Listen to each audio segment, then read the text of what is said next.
Chapter 6: The Soul and the Nature of its Perception. With the little background given so far, we can at least begin to discuss the subject of this book, the eternal validity of the soul. Even when we are exploring other issues, we will be trying to illustrate the multidimensional aspect of this inner self. There are many misconceptions connected with it, and first we shall try to dismiss these. First, a soul is not something that you have. It is what you are. I usually use the term entity in preference to the term soul, simply because those misconceptions are not so connected with the word entity, and its connotations are less religious in an organizational sense.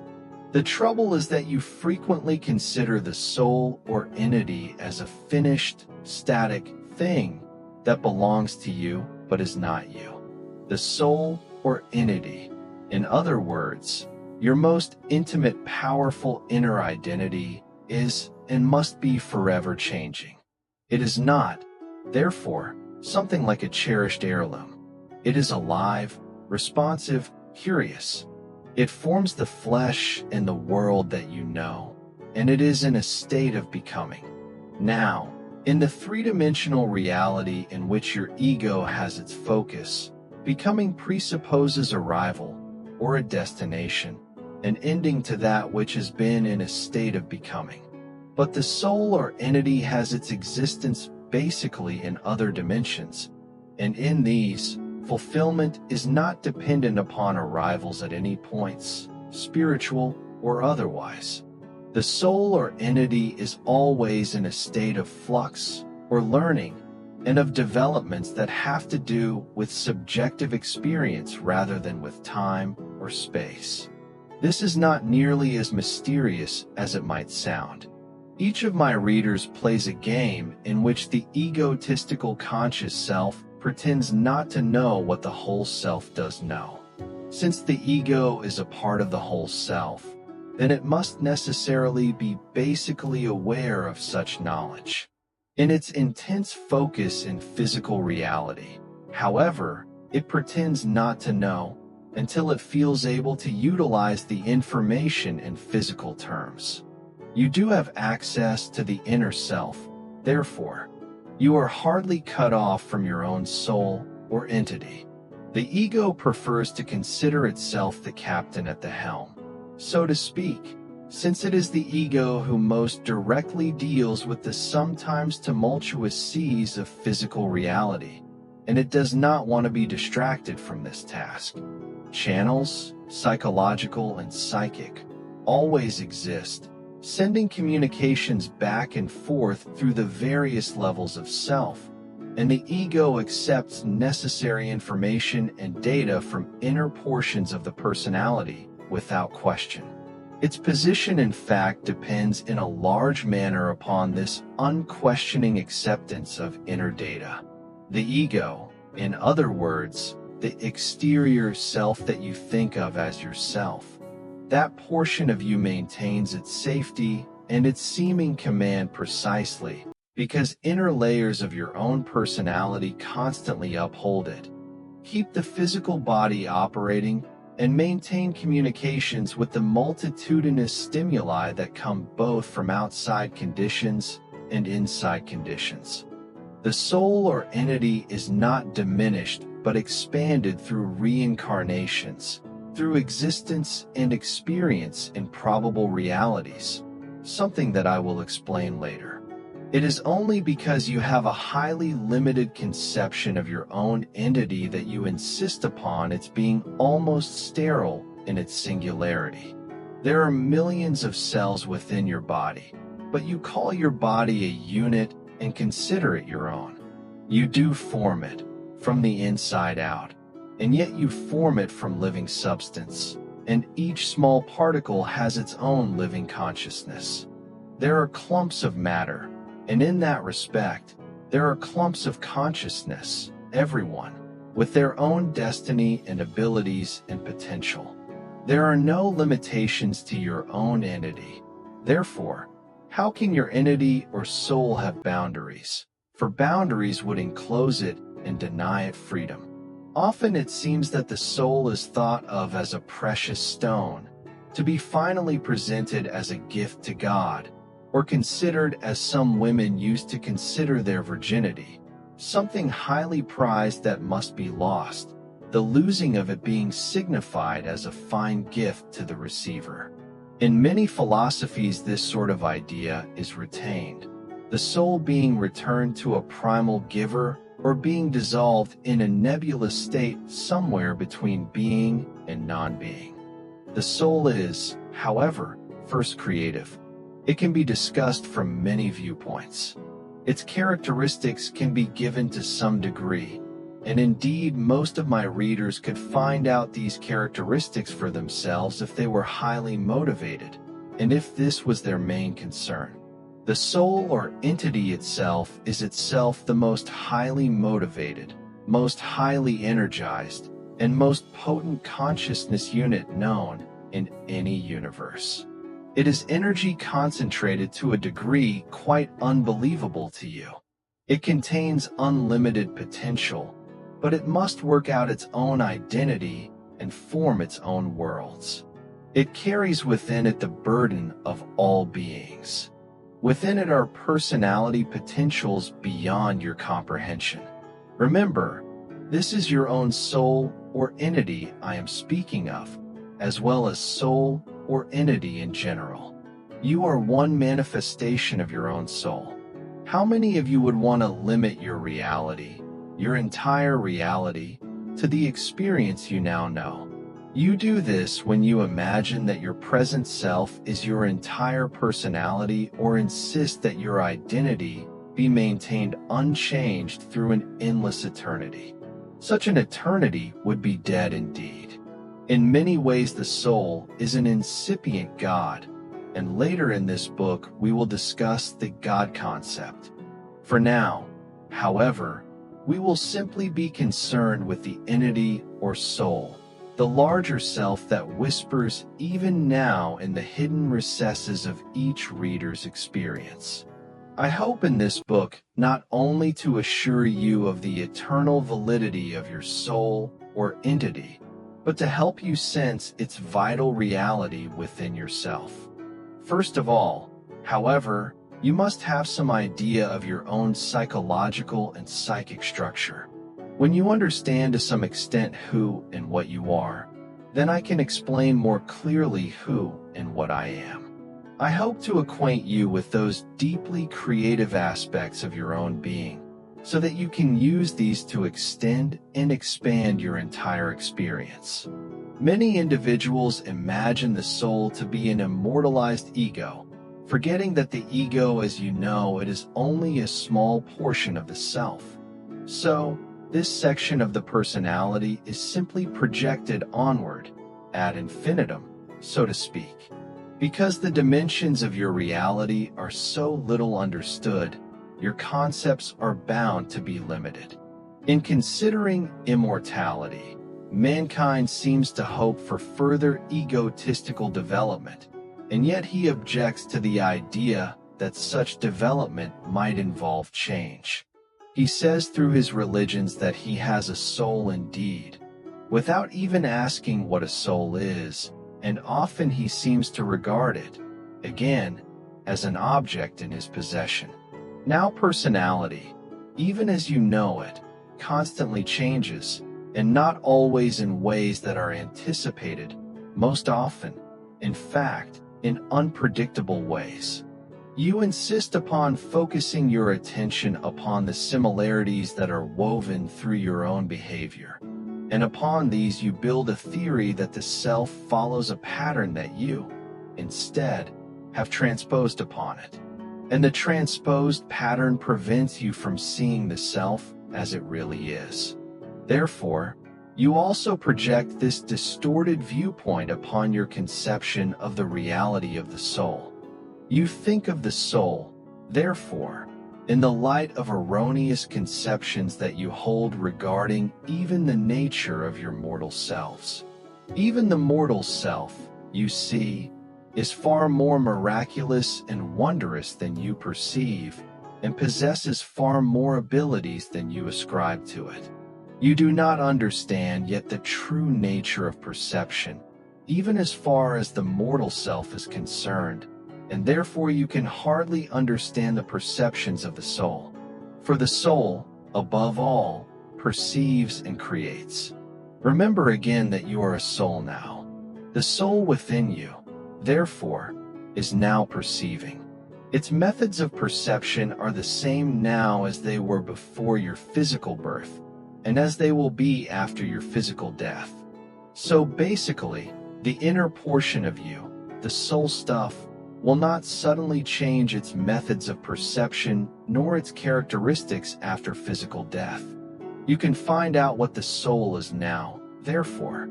It is not something waiting for you at your death, nor is it something you must save or redeem, and it is also something that you cannot lose. The term, to lose or save your soul, has been grossly misinterpreted and distorted, for it is the part of you that is indeed indestructible. We will go into this matter in a portion of the book dealing with religion and the God concept. Your own personality, as you know it, that portion of you that you consider most precious, most uniquely you, will also never be destroyed or lost. It is a portion of the soul. It will not be gobbled by the soul, nor erased by it, nor subjugated by it, nor on the other hand can it ever be separated. It is, nevertheless, only one aspect of your soul. Your individuality, in whatever way you want to think of it, continues to exist in your terms. It continues to grow and develop, but its growth and development is highly dependent upon its realization that while it is distinct and individual, it is also but one manifestation of the soul. To the extent that it realizes this, it learns to unfold in creativity and to use those abilities that lie inherent within it. Now, unfortunately, it would be much easier simply to tell you that your individuality continues to exist and let it go of that. While this would make a reasonable parable, it has been told in that way before, and there are dangers in the very simplicity of the tale. The truth is that the personality you have now and the personality that you have and will be, in the terms in which you understand time, all these personalities are manifestations of the soul, of your soul. Your soul, therefore, the soul that you are, the soul that you are part of, that soul is a far more creative and miraculous phenomenon than you previously supposed. And when this is not clearly understood, and when the concept is watered down for simplicity's sake, as mentioned earlier, then the intense vitality of the soul can never be understood. Your soul, therefore, possesses the wisdom, information, and knowledge that is part of the experience of all these other personalities, and you have within yourselves access to this information, but only if you realize the true nature of your reality. Let me emphasize again that these personalities exist independently within and are a part of the soul, and each of them is free to create and develop. There is, however, an inner communication, and the knowledge of one is available to any, not after physical death, but now in your present moment. Now the soul itself, as mentioned earlier, is not static. It grows and develops even through the experience of those personalities that compose it, and it is, to put it as simply as possible, more than the sum of its parts. Now, there are no closed systems. In your physical system, the nature of your perceptions limits your idea of reality to some extent, because you purposely decide to focus within a given locale. But basically speaking, consciousness can never be a closed system, and all barriers of such a nature are illusion. Therefore, the soul itself is not a closed system. When you consider the soul, however, you usually think of it in such a light, unchanging, a psychic or spiritual citadel. But citadels not only keep out invaders, but they also prevent expansion and development. There are many matters here very difficult to express in words, for you are so afraid of your sense of identity that you resist the idea that the soul, for example, is an open spiritual system, a powerhouse of creativity that shoots out in all directions. And yet this is indeed the case. I tell you this, and at the same time remind you that your present personality is never lost. Now, another word for the soul is entity. You see, it is not a simple matter of giving you a definition of a soul or entity. For even to have a glimpse in logical terms, you would have to understand it in spiritual, psychic, and electromagnetic terms, and understand the basic nature of consciousness and action as well. But you can intuitively discover the nature of the soul or entity. And in many ways, intuitive knowledge is superior to any other kind. One prerequisite for such an intuitive understanding of the soul is the desire to achieve it. If the desire is strong enough, then you will be automatically led to experiences that will result in vivid, unmistakable subjective knowledge. There are methods that will enable you to do this, and I will give you some toward the end of this book. For now, here is one quite effective but simple exercise. Close your eyes after having read this chapter to this point, and try to sense within yourself the source of power from which your own breathing and life forces come. Some of you will do this successfully at your first try. Others may take longer. When you feel within yourself this source, then try to sense this power flow outward through your entire physical being, through the fingertips and toes, through the pores of your body, all directions, with yourself as center. Imagine the rays undiminished, reaching then through the foliage and clouds above, through the center of the earth below, extending even to the farthest reaches of the universe. Now, I do not mean this to be merely a symbolic exercise, for though it may begin with imagination, it is based upon fact and emanations from your consciousness, and the creativity of your soul do indeed reach outward in that manner. Exercise will give you some idea of the true nature, creativity, and vitality of the soul from which you can draw your own energy, and of which you are an individual and unique portion. This discussion is not meant to be an esoteric presentation with little practical meaning in your daily lives. The fact is that while you hold limited concepts of your own reality, then you cannot practically take advantage of many abilities that are your own. And while you have a limited concept of the soul, then to some extent you cut yourself off from the source of your own being and creativity. Now, these abilities operate whether you know it or not, but often they operate despite you rather than with your conscious cooperation. And often when you do find yourself using them, you become frightened, disoriented, or confused. No matter what you have been taught, you must understand, for example, that basically speaking, perceptions are not physical in the way the term is usually used.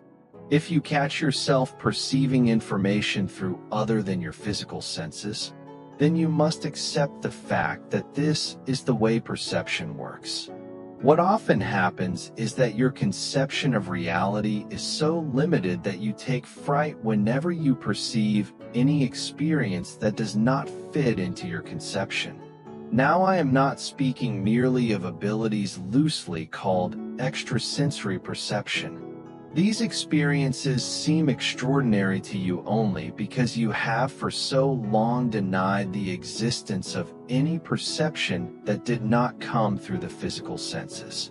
So-called extrasensory perception gives you but a crude and distorted idea of the basic ways in which the inner self receives information, but the concepts built around extrasensory perception are at least nearer the truth, and as such represent an improvement over the idea that all perception is basically physical. Now it is nearly impossible to separate a discussion of the nature of the soul from a discussion of the nature of perception. Very briefly, let us review a few points. You form physical matter and the physical world that you know.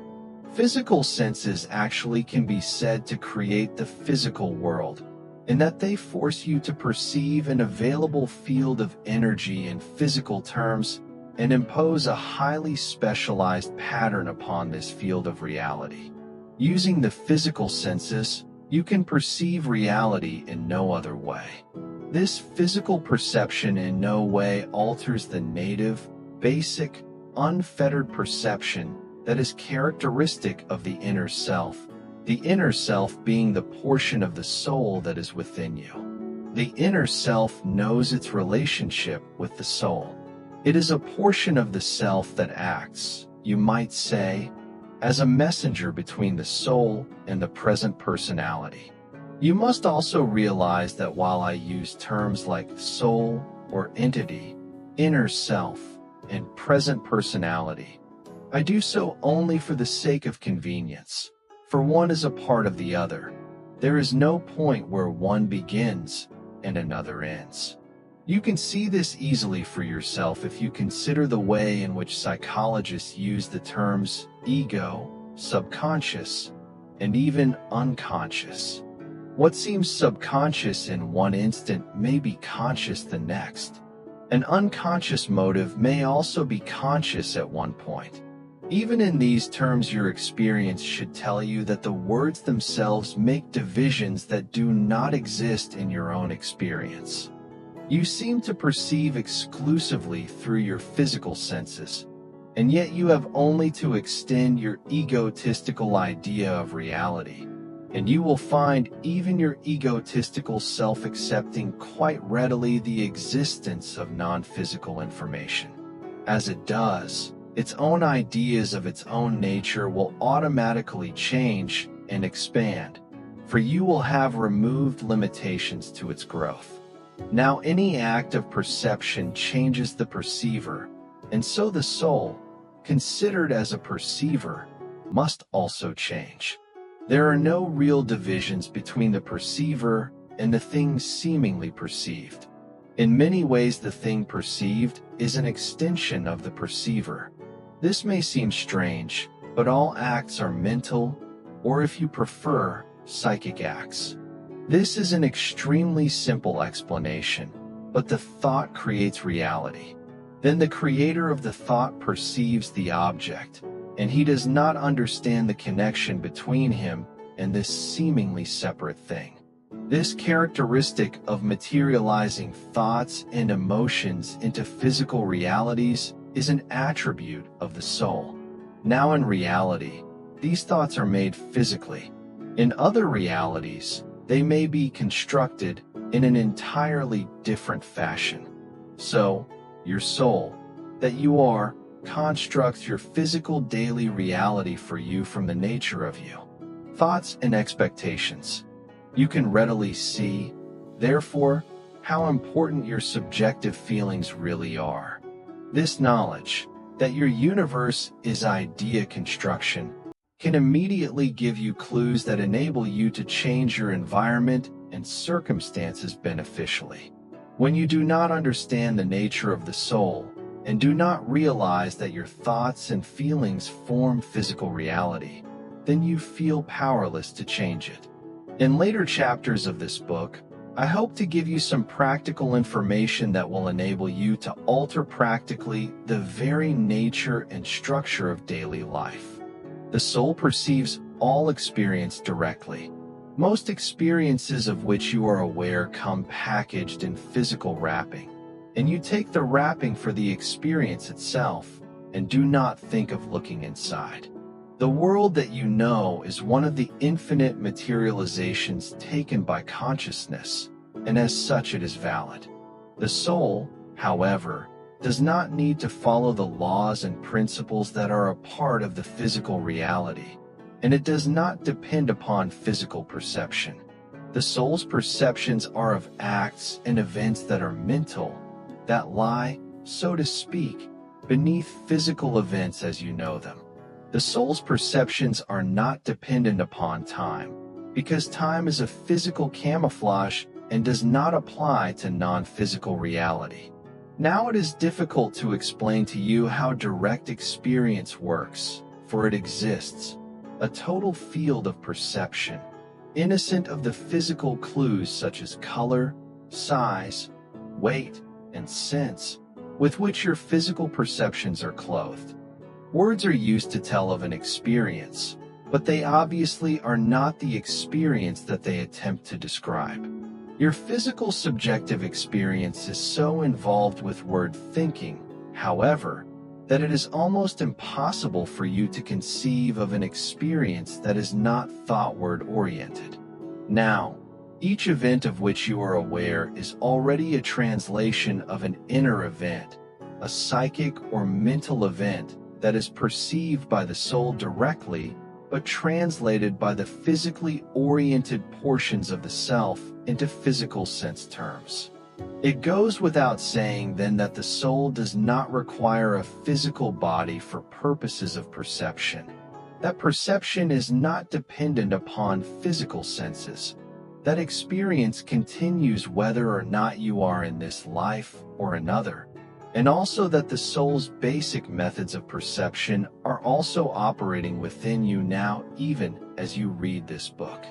It also follows that your experience within the physical system is dependent upon physical form and physical senses. Again, because these interpret reality and translate it into physical data. It also follows that some hints of the soul's direct experience can be gained by momentarily switching the physical senses off, by refusing to use them as perceptors and falling back upon other methods. Now you do this to some extent in the dream state, but even then, in many dreams you still tend to translate experience into hallucinatory physical terms. Most of the dreams that you recall are of this nature. At certain depths of sleep, however, the soul's perception operates relatively unhampered. You drink, so to speak, from the pure well of perception. You communicate with the depths of your own being and the source of your creativity. These experiences, not being translated physically, do not remain in the morning. You do not remember them as dreams. Dreams, however, may later the same evening be formed from the information gained during what I will call the depth experience.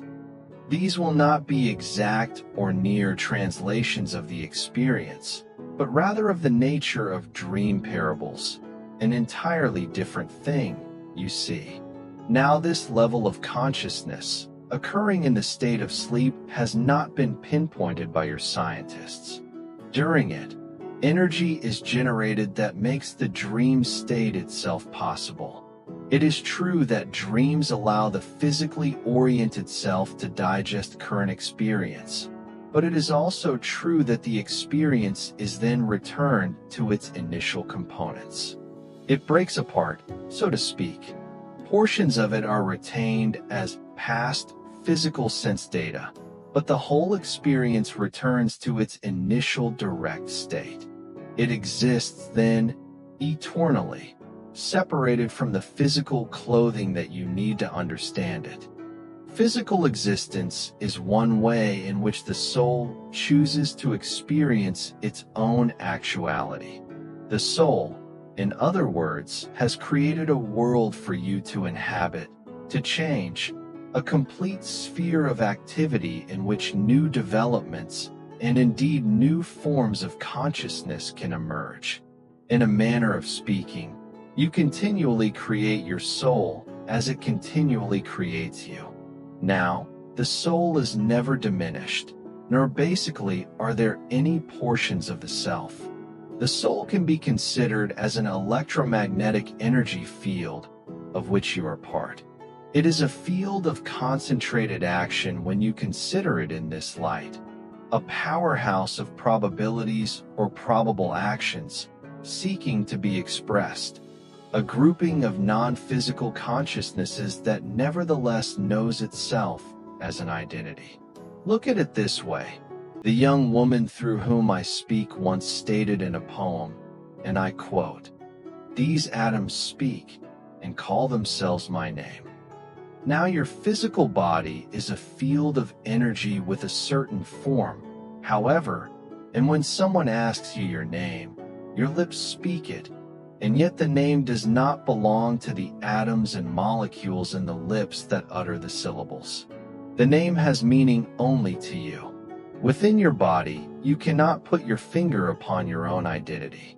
If you could travel within your body, you could not find where your identity resides.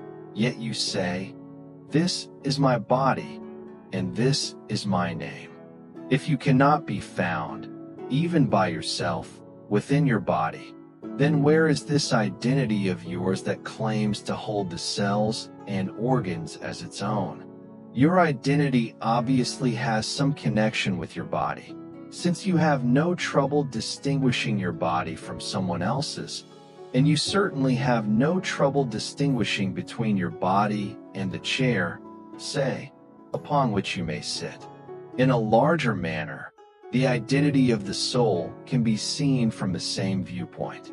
It knows who it is and is far more certain of its identity, indeed, than your physical self is of its identity. And yet now, where in this electromagnetic energy field can the identity of the soul as such be found? It regenerates all other portions of itself and gives you the identity that is your own. And when it should be asked, "Who are you?" it would simply answer, "I am I," and be answering for you also. Now, in terms of psychology as you understand it, the soul could be considered as a prime identity that is in itself a gestalt of many other individual consciousnesses, an unlimited self that is yet able to express itself in many ways and forms and yet maintain its own identity, its own I amness, even while it is aware that its I manes may be part of another I amness.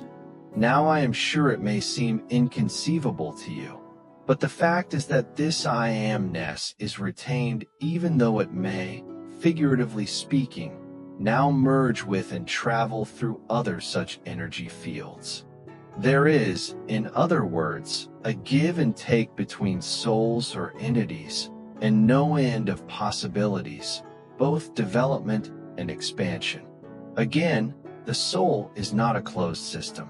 It is only because your present existence is so highly focused in one narrow area that you put such stern limits upon your definitions and the self, and then project these upon your concepts of the soul. You worry about your physical identity and limit the extent of your perceptions for fear you cannot handle more and retain your selfhood. The soul is not frightened of its identity. It is sure of itself. It ever seeks. It is not afraid of being overwhelmed by experience or perception. If you had a more thorough understanding of the nature of identity, you would not, for example, fear telepathy, for behind this concern is the worry that your identity will be swept away by the suggestions or thoughts of others. No psychological system is closed. No consciousness is closed, regardless of any appearances to the contrary within your own system. The soul is a traveler, as has been said so often, but it is also the creator of all experience and of all destinations in your terms. It creates worlds as it goes, so to speak. Now this is the true nature of the psychological being of which you are part.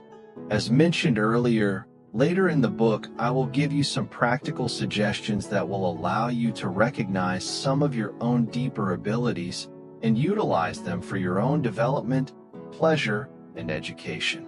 Consciousness is not basically built upon those precepts of good and evil that so presently concern you. By inference, neither is a soul. This does not mean that in your system, and in some others, these problems do not exist, and that good is not preferable to evil. It simply means that the soul knows that good and evil are but different manifestations of a far greater reality. I want to emphasize again that while all this sounds difficult in the telling, it becomes much clearer intuitively when you learn to experience what you are. For if you cannot travel inside your physical body to find your identity, you can travel through your psychological self. There are far more wonders to perceive through this inward exploration than you can possibly believe until you begin such a journey for yourself. You are a soul. You are a particular manifestation of a soul, and it is sheer nonsense to think that you must remain ignorant of the nature of your own being. You may not be able to put your knowledge clearly into words, but this will in no way negate the value or the validity of the experience that will be yours once you begin to look inward. Now you may call this spiritual or psychological or psychic exploration, as you prefer.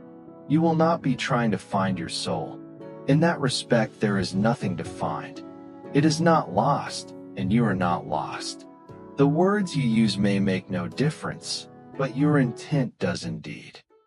Perception is creation. Thanks for bringing these images to life. Like and follow to explore together.